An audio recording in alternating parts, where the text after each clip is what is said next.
திருமுறையை எல்லாரும் கேட்க முடியாது, எல்லாரும் ரசிக்க முடியாது.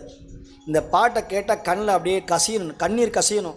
அப்படி யார் கசியுதோ அவங்க உள்ளத்தில் சிவபெருமான் இருக்கிறாருன்னு அர்த்தம். கசியலைன்னா பேய் இருக்குன்னு அர்த்தம்.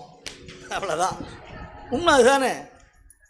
திருமுறை பாடினா ஏதாவது ஒன்று பண்ணணும் இல்லையா, ஏதாவது செய்யணும், உடம்பெல்லாம் புலகாங்க இதை அடையணும், கசியணும்.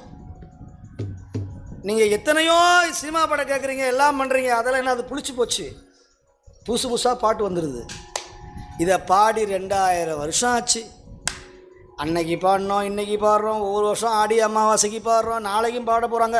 இன்னும் 2300வது வருஷமும் யாரோ ஒருத்தர் பாட தான் போகிறார், 400 வருஷம் பாட தான் போகிறார்.